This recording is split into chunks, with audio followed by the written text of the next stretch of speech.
Let's take a look at how you take a form that you've created in Microsoft Forms and transfer it over to another Microsoft 365 account. Now, why might you want to do this? Well, if you're changing from one type of Microsoft 365 account to another, or potentially if you have created a form, the form lives with your login and you may want to quickly share it with a colleague so you can both utilize the same template to a degree.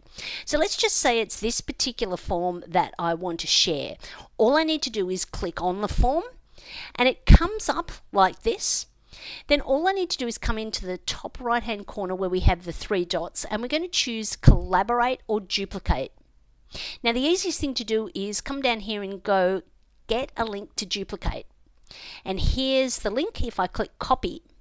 Now, all I need to do is flip over to the other account or send that link to a colleague. And this is how they take it and then load it into their own forms.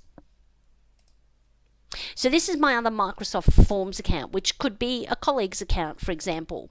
So I've got that link. The next thing I'm going to do is I'm just going to paste the link into my browser, and there it is there, and you can choose duplicate it. Now this won't impact on the original form or survey. What it does is creates an exact duplicate.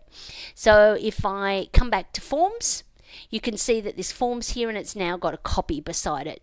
So that's how easy it is to take a form that is in one Microsoft 365 account and share it with a colleague or put it into another.